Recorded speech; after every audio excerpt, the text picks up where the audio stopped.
Hello, bonjour, this is Julien, the French winemaking guy who makes wine videos here on YouTube, yes, wine videos. And today is going to be a very interesting tasting for me. I'm going to be comparing with you two very different types of Chardonnay wines. I'm going to be opposing a French Chablis, French Chardonnay from Burgundy, Chablis in a style that is supposed to be not very oaky at all, very pure expression of the Chardonnay grape, with Rombauer Vineyards Chardonnay from the Carneros, a wine that is renowned for being the archetypal oaky Chardonnay style from California.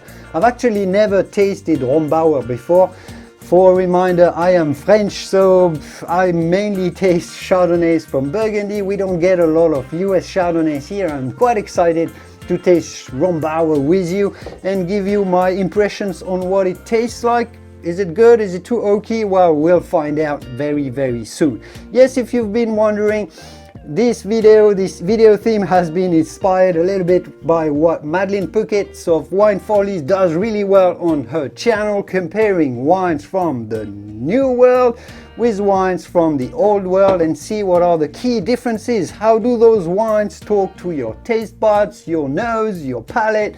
How do they come through when you get to taste them? Well, let's dig into it and let's dig into this. So here I do have a Vieille Vigne Chablis, so old vines from Chablis in the heart of Burgundy, as you know, that has this very specific terroir that is called the Chiméridien terroir, which is ancient marine sediments, which normally gives Chablis this minerality, this zinginess, this precision in the fruit expression, in the wine expression.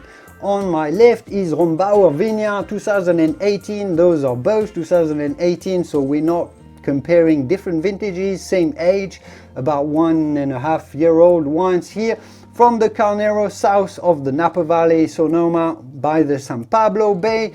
A wine that is supposedly very, very oaky. So how do those two wines compare? Let's dig into the Chablis first. So this is simple Chablis, no Grand Cru, no Premier Cru, kind of your everyday Chablis, one that you could find for, I'd say, probably $20, maybe $25 in the US, and I suspect Rombauer, I think, is around the $20, $25. So sort of the same range. See how those two compare. So first off, if we have a look at the color, well, they are both quite, lemon yellow, quite bright, very zingy, very shiny. Both a little bit golden. We're not dealing here with green white wines. We're not dealing with Sauvignon Blancs or other types of very crisp white wines. We're definitely dealing with Chardonnays here, with perhaps a little bit of oxidation on both sides, even though the Rombauer, I can already tell, has more golden amber, slightly amber hues to it. The addition of the oaky character that infuses a little bit of color from the toasted oak that goes into the wine, and also aging in barrel oxidizes the wine a little bit more, so it evolves, it makes the color evolve a little bit more than in Chablis, which I'm not exactly sure what is the oak treatment on this one, but in Chablis they tend to either use old barrels that don't infuse as much color to the wines, or they age part of their wines in stainless steel tanks. So it is quite obvious just by looking at the wines. But let's dig into the French Chablis and what it smells like. So yes, we are having a bit of a refined aromatic expression here.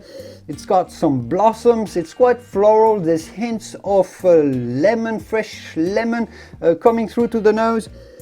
A little bit of butter, but it's very, very delicate. It's a little bit of brioche, a little bit like when you smell a champagne actually. You're getting this little brioche, so I suspect this wine has been aged on its lees, because you get this leesy goodness, yeasty goodness coming through even through the nose. Let's dig into what it tastes like. What shines through is the acidity, which drives the explosion of a really freshly squeezed lemon on the palate. It's very fresh, it's very vibrant, it's quite floral as well. Not any oak coming through, maybe yes, this brioche and butter coming through, but it's subtle, it's elegant. We are talking more about citrus fruit expressions here. Maybe touches of little tropical characters, but they're very, very discreet here. Let's dig into how the Rombauer compares instead. So deeper color. Oh wow, and yes, it does smell very, very oaky. Oh my god.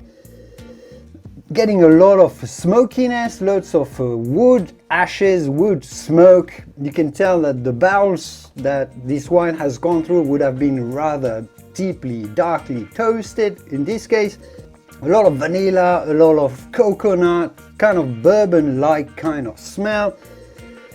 You're getting quite a lot of butter, like yeah, this is your really buttery bake, very, very buttery.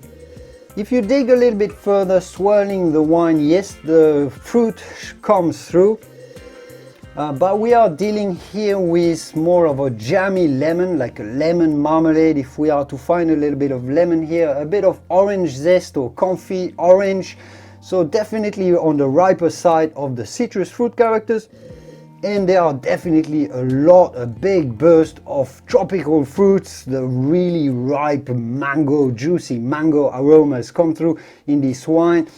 A little bit of really ripe pineapple as well. So while here we are on the very fresh, zingy citrus fruit, here we are more on the tropical, opulent style. But let's dig into what Rombauer tastes like. Yeah, so, I mean, there's this huge, enormous, oily body surrounding it and coating your palate and your taste buds. This is so generous, so oily. I doubt you can actually see it, but this Rombauer has a lot of legs that just keep going up and down and up and down, and I can't see any on the Burgundy. I can feel the alcohol warming up my palate quite a lot on the Rombauer. What do they say about the alcohol percentage? We are on 14.5 on the California Chardonnay and on 12.5 on the Burgundy Chardonnay. Wow, 2%. It's huge, and you can definitely tell just looking at the legs of the wines, and you can also definitely feel that this is warm. This feels, feels like it's going to get you, it's going to affect not only your taste buds but your nerve system quite a lot faster with this as well. Huge explosion of oak, huge burst of vanilla, loads of burnt, dark caramel explosion. The coconut, the bourbon, yeah, it almost tastes like you're tasting a bourbon, but it's a really much more concentrated in terms of flavor intensity. So just a lot more heavy, intense on your taste buds, but I quite like it. There's still acidity shines through. So similar styles of wines, but yeah, the French style is certainly a lot more subtle, a lot more elegant. So which one is best?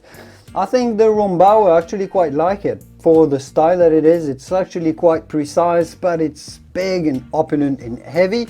The Chablis gets all these little delicate blossoms, delicate citrus. So I think you could sip and go back to the Burgundy Chardonnay a little bit more because it's got less alcohol, and also because you are getting more subtleties that you can sort of analyze and enjoy and get back to. This is also going to be much more, at least from my humble French perspective, this is probably also going to be a much more food-friendly wine, much more versatile, because it's going to stay quite discreet on the background while you're tasting your food and your wine.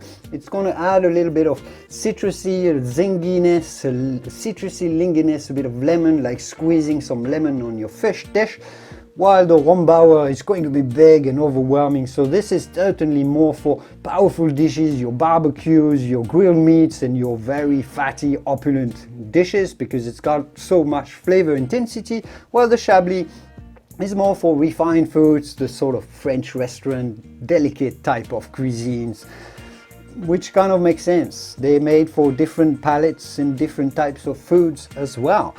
Wow, very, very interesting tasting experience. You know, put those two styles side by side, do yourself, run yourself your own judgment of Paris to decide which one you actually prefer and like best. I think I like them both, but yeah, you could explore with Chablis. You can see how you could probably explore the variety, the diversity of Chardonnay wines and Chardonnay terroirs between Chablis, Meursault, Puligny-Montrachet and Chassagne-Montrachet much deeper, because the subtleties, you're going to be able to perceive the subtleties in style, the subtleties in terroir a lot better in a wine that is more discreet, more, you know, flatter in its expression, where you've got all these tiny little peaks of aromas and flavors, while this is just a huge explosion of flavors on your palate. So, I mean, the world of wine is diverse, and that's how we love it. I hope you enjoyed this video,